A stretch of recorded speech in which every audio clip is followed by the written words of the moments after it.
Hello बच्चों, आज हम अपनी हिंदी व्याकरण से कुछ महत्वपूर्ण रसों की चर्चा करेंगे। तो बच्चों, हमारा सबसे पहला रस है श्रृंगार रस। श्रृंगार रस की परिभाषा मैंने आपको बता दी थी कि जहाँ नायक नायिका या पति पत्नी के प्रेम से रति नामक स्थायी भाव जागृत होकर परिपक्व अवस्था में पहुंच जाते हैं, वहाँ श्रृंगार रस होता है। और बच्चों, श्रृंगार रस को रसराज भी कहा जाता है। श्रृंगार रस के दो भेद है, नंबर 1 संयोग श्रृंगार तथा नंबर 2 वियोग श्रृंगार। अब मैं कुछ उदाहरण आपके सामने डिस्कस कर रही हूँ। आशा आप ध्यान से सुनेंगे और समझेंगे तथा याद करेंगे। पहला है, एक जंगल है तेरी आंखों में, जहां मैं राह भूल जाता हूँ, तो किसी रेल सी गुजरती है, मैं किसी पुल सा थरथराता हूँ। बच्चों, यहाँ पे जो नायक है वो नायिका को कहता है कि तेरी आंखों में मुझे एक जंगल सा लगता है और उससे मैं बड़ा ही प्रभावित होता हूँ। तो यहाँ उन्होंने आपसी प्रेम की बात कही है। रति नामक स्थायी भाव यहाँ पैदा हो जाता है, इसलिए यहाँ संयोग श्रृंगार की सृष्टि होती है। अब हमारा दूसरा है जो है वियोग श्रृंगार का एग्जाम्पल। कहेऊ राम वियोग तब सीता, मो कहूँ सकल बहे विपरीता, नूतन किसलय मन हु कृषाणु, काल निशासम निशि शशि भानु। यहाँ पे राम के वियोग कहे राम जब सीता को रावण हर ले जाते हैं तो उसके वियोग में बड़े दुखी हो जाते हैं और वो कहते हैं कि जैसे सब कुछ मेरे लिए विपरीत हो गया है और जो एक नया खिला हुआ पुष्प था उससे जैसे आग निकल रही है। इस प्रकार से बच्चों यहाँ पे दोनों के वियोग के कारण वियोग श्रृंगार रस की उत्पत्ति होती है।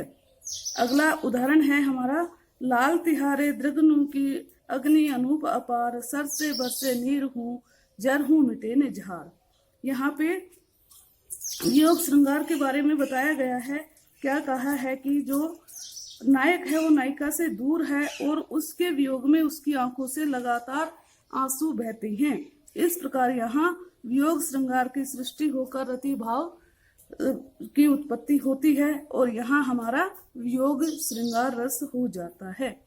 अगला है बच्चों, निशिदिन बरसत नैन हमारे, सदा रहती पावस ऋतु हम पर, जबते श्याम सिधारे। बच्चों, यहाँ पे जो गोपियां हैं उनका वियोग प्रकट किया गया है। जब श्री कृष्ण गोपियों से दूर चले जाते हैं तो उनकी जो आंखें हैं उनसे आंसू बरसते रहते हैं, जैसे वर्षा ऋतु में बारिश होती रहती है। तो यहाँ वियोग श्रृंगार है। नेक्स्ट है, कागज पर लिखत न बनत, कहत संदेशु लजात, कही हूँ सब तेरो हियो मेरे हिये की बात। नायक विदेश गमन है और नायिका उसको पत्र लिखते हुए कहती है कि मैं कागज पर तो अपने भाव लिख नहीं पाती हूँ और अगर कहती हूँ कोई भी संदेश तो मुझे उसमें लज्जा आती है, इसलिए आपका हृदय ही मेरे मन की सारी बातें खुद कह देगा, मुझे कुछ भी कहने या लिखने की जरूरत नहीं है। तो बच्चों, यहाँ भी रति नामक स्थायी भाव पुष्ट हुआ है और वियोग श्रृंगार की सुंदर सृष्टि हुई है। अगला है हमारा हास्य रस। हास्य रस मैंने समझाया था पहले भी आपको। जब हास नामक स्थायी भाव जागृत हो जाते हैं और वो पूर्ण अपनी परिपक्व स्थिति में पहुंच जाते हैं, तब हास्य रस की निष्पत्ति होती है और इसका स्थायी भाव है हास। बच्चों, इसका एग्जाम्पल है, नेत्र में लगाकर दंत मंजन और दांतों में सुरमा, ममीरे का चले ब्याह बाबा ब्याह को। इसमें बताया गया है कि जब शिव जी भगवान अपनी शादी के लिए जाते हैं, दुल्हा बन के बारात लेकर जाते हैं, तो उन्होंने अपना अद्भुत जो है वो श्रृंगार किया है। आंखों में उन्होंने दंत मंजन लगा रखा है और दांतों में सुरमा, और कहता है कि बाबा इस प्रकार से शादी करने चले जाते हैं और उनको जो भी देखता है वो हंसी के मारे लोटपोट हो जाता है। और इस प्रकार से यहाँ पे हास्य रस की निष्पत्ति होती है जिसका स्थायी भाव है हास। इसका एक और एग्जाम्पल देखिए, हंसी हंसी बाजे देखी दुल्हे दिगंबर को, पाहुन जो आवे हिमालय के ऊंचा में, कहे पद्माकर सु काहू को कहे को कहा, जोई जहां देखी सो हसोई महारामे। यहाँ भी शिवजी भगवान की जो दुल्हे का रूप है उसी का वर्णन किया गया है और कवि कह रहे हैं कि जब दिगंबर शिव जी भगवान शादी के लिए जाते हैं, जो हिमालय से चलकर आ रहे हैं। उनके रंग रूप को देखकर पद्माकर कवि कहते हैं कि जो भी उनको देखता है वो हंस हंस कर भाग जाता है, कोई किसी से कुछ भी नहीं कहते। तो यहाँ भी बच्चों श्रृंगार रस है, हास्य रस की सृष्टि हुई है और इसमें हास स्थाई भाव है। इसके बाद है विंध्य के वासी उदासी तपव्रत धारी महाबिनु नारी तुखारी गौतम तीय तरी तुलसी को कथा सुनी भे मुनि वृंद सुखारे हवे शिला सब चंद्रमुखी पर से पद मंजुल कंज तिहारे कीनी भली रघुनायक जो करुणा कर कानन को पगुधारे। यहाँ पे उस समय का वर्णन किया गया है जब विंध्याचल प्रदेश में जो गौतम ऋषि थे उनकी पत्नी शिला बन गई थी, और उस समय जब श्री राम वहां से गुजरते हैं तो वो उन शिलाओं के पैर लगा देते हैं तथा वो सारी शिलाएं चंद्रमुखी बहुत सुंदर रूप में प्रसन्न मुख होकर देखती हैं, और उनको देखकर सारे ऋषि मुनि हैं वो बड़े प्रसन्न हो जाते हैं, बड़े खुश हो जाते हैं, सभी हंसने लगते हैं। तो कहते हैं यहाँ पे जो भाव है वो हंसी वाला है, इसलिए हास्य रस की सृष्टि हुई है और इसका स्थायी भाव है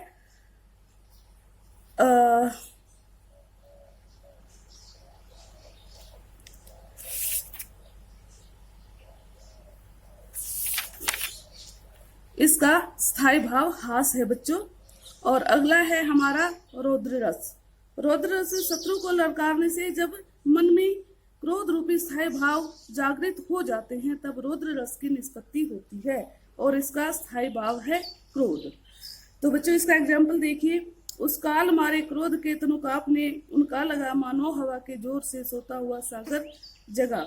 कहता है कवि कि क्रोध के मारे उनका शरीर कांपने लगा और ऐसा लगा जैसे एक शांत सागर में हवा के कारण बहुत जोर की लहरें उठने लगी हूँ। यहाँ पे क्रोध का जो है अति तेज होने की बात कही गई है, अतः यहाँ पे जो है हमारा रौद्र रस है और इसका स्थायी भाव है क्रोध।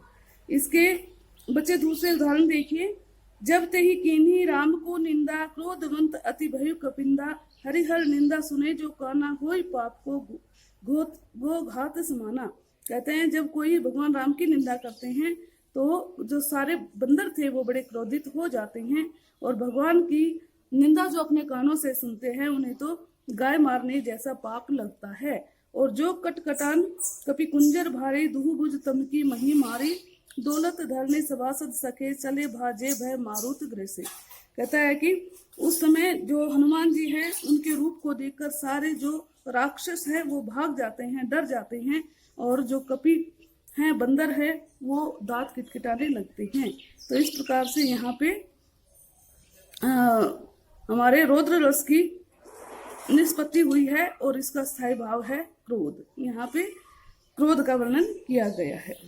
अगला है उदाहरण। साक्षी रहे संसार करता हूँ प्रतिज्ञा पार्थ में पूरा करूंगा कार्य सब कथनानुसार यथार्थ में। जो एक बालक को कपट से मार हंसते हैं हबी वे शत्रु सत्वर शोक सागर मग्न दिखेंगे सभी। कहता है कि मैं जो अर्जुन है वो कहते हैं श्री कृष्ण जी को कि मैं प्रतिज्ञा करता हूँ कि मैं जो मेरे बच्चे अभिमन्यु को मारने वाले शत्रु हैं उन सभी का मार डालूंगा और वो सारे शोक में डूबे हुए दिखाई देंगे। बच्चों यहाँ पे भी रौद्र रस की सृष्टि हुई है, अतः यहाँ रौद्र रस है और इसका स्थायी भाव है क्रोध। बच्चों अगला उदाहरण है हमारा करुण रस। करुण रस किसे कहते हैं? किसी प्रिय व्यक्ति की मृत्यु या इच्छित वस्तु के नाश के वर्णन से जब मन में सुप्त अवस्था में विद्यमान शोक नामक स्थायी भाव जागृत हो जाता है तब करुण रस की निष्पत्ति होती है। बच्चों बड़ा सुंदर सा एग्जाम्पल है, देखिए आप। अपनी तुतली भाषा में वह सिसक सिसक कर बोली जलती थी भूख तृषा की उसके अंतर में होली हाँ सही ने जाती मुझसे अब आज भूख की ज्वाला कल से ही प्यास लगी है हो रहा हृदय मतवाला। बेटा यहाँ पे जब महाराणा प्रताप जंगलों में भटकते हैं उस समय उनकी नन्ही बेटी है, उनको भूख और प्यास से बहुत बुरा लग रहा है, बहुत बुरी हालत उसकी हो गई है, और उससे जो कवि है उसके मन में जो बड़ा दुख पैदा होता है और इसलिए यहाँ पे करुण रस की निष्पत्ति हो जाती है तथा इसका स्थायी भाव है शोक। इसका दूसरा उदाहरण है, पार्थ तुम्हारी विबलता की कितनी व्यापक थी, आंसू रोके नहीं रुके गति हृदय विदारक थी, सखा भीम बेहोश पड़े थे शोकाकुल सारे, ऐसा लगता था हम बरबस बिना युद्ध के हारे।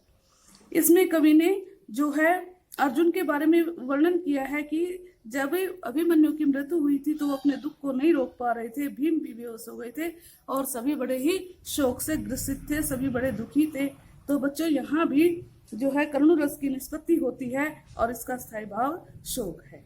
अगला उदाहरण देखिए, शोक विकल सब रोवहि रानी, रूप शील बल तेज बखानी, करहि विलाप अनेक प्रकारा, पर ही भूमि तल बारहि बारा। यहाँ पे रानियों की जो शोक है उसका वर्णन किया गया है कि सारी रानियां बड़ी बेचैन होकर रोने लगी और जो नायक है उसके रूप, उसके सील तथा उसके बल का बखान करने लगी, वे अनेक प्रकार से विलाप करती हैं। तो बच्चों यहाँ भी जो है शोक नामक स्थायी भाव पैदा हो रहा है और इसलिए यहाँ पे करुण रस की निष्पत्ति हो गई है। अभी अगला उदाहरण देखिए, अर्ध राति गए कपि नहीं आए, राम उठाए अनुज उरलाए, बहुविधि सोचत सोच विमोचन, स्त्रवत सलील राजीव दल लोचन। जब लक्ष्मण बेहोश हो जाते हैं और हनुमान जी सजीवन बूटी लेने जाते हैं तो आधी रात्रि तक नहीं आते हैं, श्री राम बड़े बेचैन हो जाते हैं, उनकी आंखों से जो है अश्रुधारा बहने लगती है और इस प्रकार से यहाँ पे भी करुण रस की निष्पत्ति हुई है और इसका स्थायी भाव है शोक। तो बच्चों समझ गए होंगे आप इस रस को। और अगला है हमारा रस वीर रस।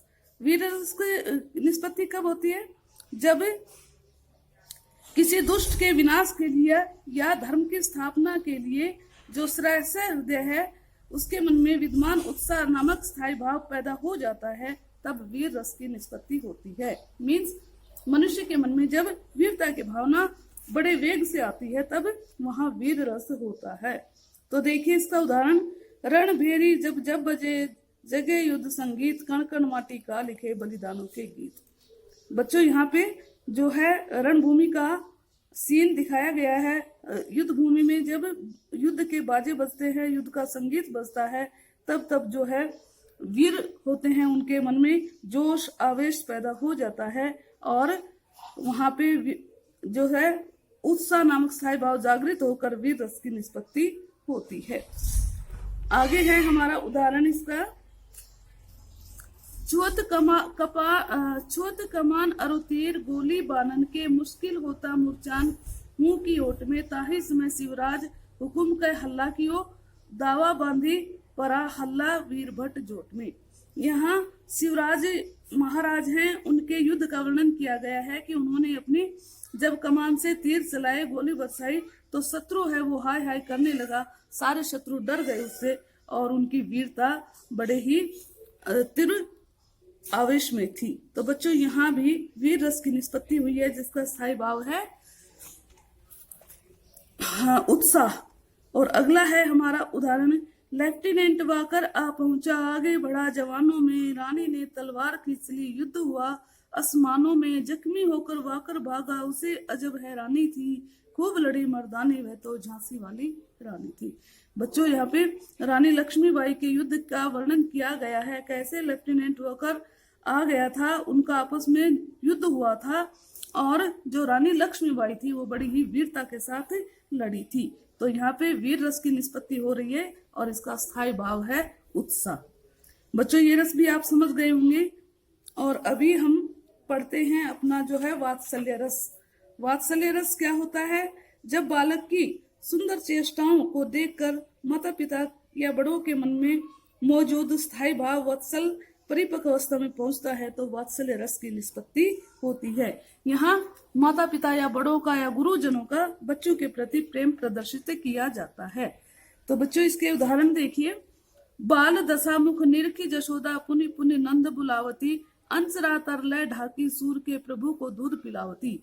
यहाँ जो माता यशोदा है वो जो है श्री कृष्ण की बाल लीलाओं को देखकर बड़ी प्रसन्न होती है और बार बार में नंद बुलाती है, नंद बाबा को बुलाती हैं। वो अपने आंचल के नीचे ढक कर भगवान को दूध पिलाती है, और जो सूरदास का है वो कहते हैं कि ये बड़ा ही मनमोहक दृश्य होता है। यहाँ जो है श्री कृष्ण के प्रति माँ का प्रेम प्रदर्शित किया गया है, अतः वात्सल्य रस की निष्पत्ति हो गई है, और इसका स्थायी भाव है वत्सल। इसका अगला उदाहरण देखिए बेटा। मैं बचपन को बुला रही थी, बोल उठी बिटिया मेरी, नंदन वंशी फूल उठी है छोटी सी कुटिया मेरी, काव कहकर बुला रही थी, मिट्टी खाकर आई थी, कुछ मुंह में कुछ लिए हाथ में मुझे खिलाने आई थी। बच्चों, यहाँ पे एक छोटी सी बच्ची का बड़ा ही मनमोहक चित्र प्रस्तुत किया गया है। बच्ची मिट्टी खाकर आई है, उसे नहीं पता कि मिट्टी खाने पर डांट या फटकार लगती है। वह अपनी माँ को भी मिट्टी खाने के लिए कहती है, और जो उसकी माँ है वह बड़ी ही प्रसन्न हो जाती है। इसलिए यहाँ जो है वात्सल्य रस है, और इसका स्थायी भाव है वत्सल। अब एक और हमारा लास्ट उदाहरण है आज का। मुखड़ा तेरा चांद का टुकड़ा रंग गुलाबी, नन्हे नन्हे हाथ पाव तेरे नैन नवाबी, माँ की आंखों का तारा राज दुलारा सुंदर लक्ष्य, खुशियों का तू स्रोत बनेगा अद्भुत अक्षत। यहाँ बेटा एक माँ है जो अपने बच्चे को गोद में लेकर खिला रही है, और उसके सौंदर्य को देखकर बड़ी ही प्रभावित हो रही है। वह अपने बच्चे को अपनी आंखों का तारा तथा राज दुलारा कहती है। इस प्रकार यहाँ भी वात्सल्य रस की निष्पत्ति हुई है, जिसका स्थायी भाव है वत्सल। बच्चों, आप समझ गए होंगे। आज के लिए इतना ही। धन्यवाद।